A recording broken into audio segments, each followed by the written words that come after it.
Nou vriende, ons is die Here nog dankbaar dat hy vir ons uitgespaar het, dat hy nog 'n nuwe dag tot ons lewens toegevoeg het.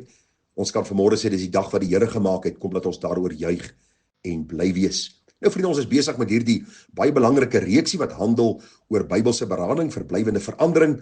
Vanmôre gaan ons dan by deel 2 kom wat handel oor watter tipe sondes is daar waarmee ons mee moet deel. Nou, ons het vir u gister genoem, ons kry die daadsonde.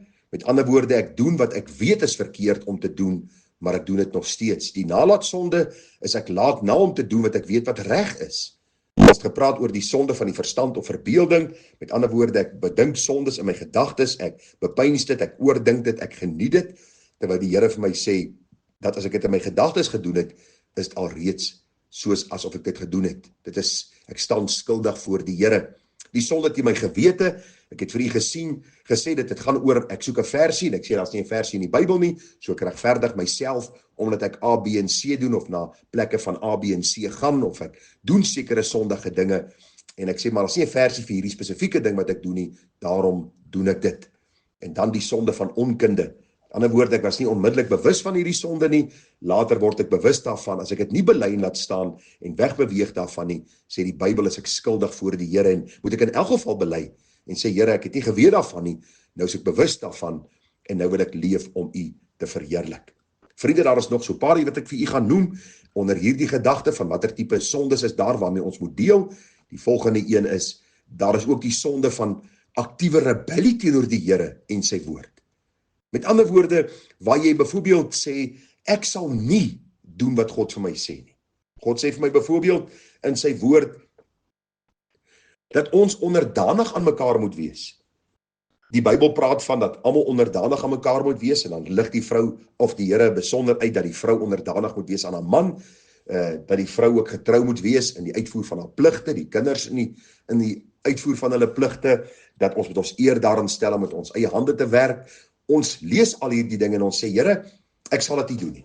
Ek weier om te doen, want ek is nie lus nie, ek is moeg om 'n slaaf te wees vir almal, ek is moeg om heeltyd kos te maak vir my man en my kinders, en ek is moeg om die huis heeltyd skoon te maak, en die kind sê, ek is moeg om my huiswerk te doen, en die man sê, luister, ek is moeg om julle te bedien, en ek is moeg om te werk, ek gaan bedank, en dis aktiewe rebellie teenoor die Here, is om te weet, hierdie opdragte gee God my, ek verstaan ek moet dit doen, ek doen dit vir 'n tyd lank, nou kom 'n punt in my lewe waar ek miskien moeg en moedeloos raak vir alles, en ek sê, ek sal dit nie verder doen nie.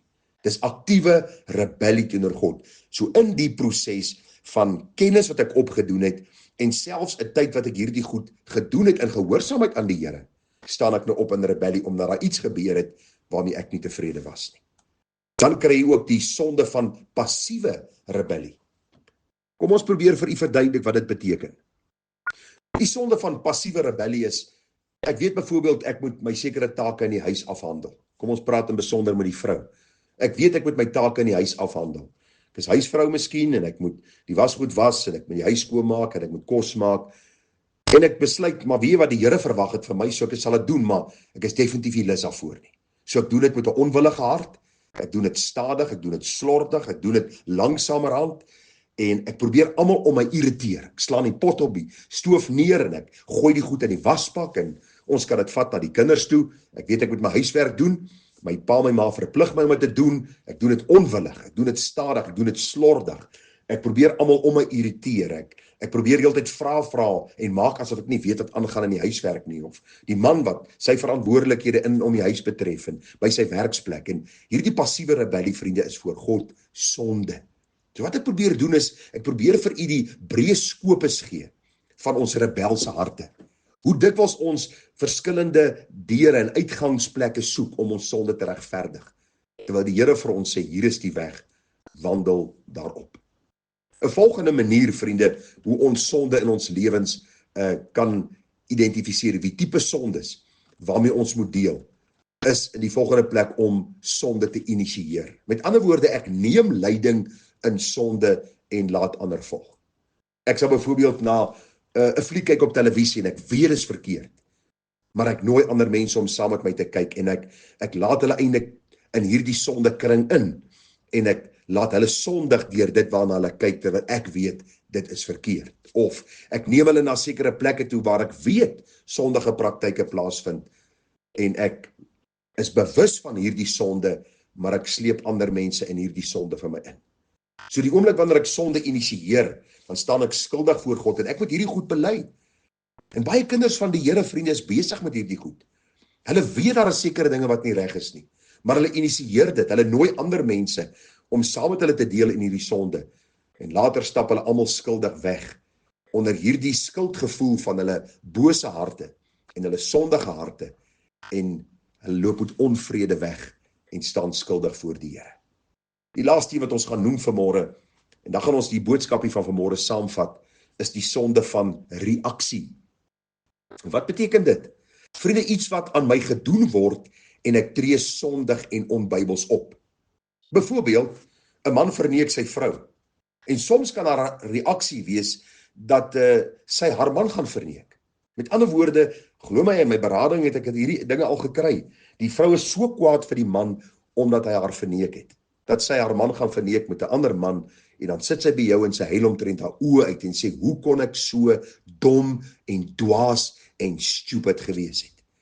En dit is, vriende, wat ons mee moet deel in ons lewe. Hierdie ene raak kwaad vir my en my reaksie is onmiddellik terug aan hom te doen, om op 'n onbybelse manier terug op te tree, om hierdie persoon te probeer sleg maak, om hom te probeer vernietig met my tong. Jy het aan my dit gedoen, ek sal 2 keer harder op jou neerkom, as wat jy op my afgekom het. En daarom, vriende, is belangrik dat ons hierdie saak sal raak sien. Vriende, daarom is dit baie belangrik, dat ons sal lees wat die Bybel vir ons sê.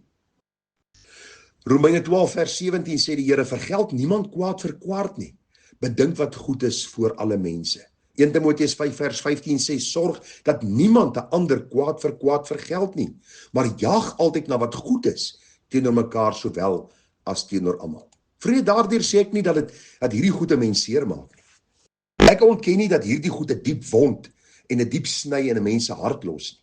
Maar wat ek vir u sê, as ek bely ek behoort aan die Here, dan kan ek ook na die Here toe gaan en vir hom vra, Here, soos u my vergewe het vir al die verkeerde optredes teenoor u, wil ek u vra dat ek ook in 'n gesindheid van vergifnis sal lewe om wat ander mense aan my verkeerd gedoen het, vir hulle te vergewe.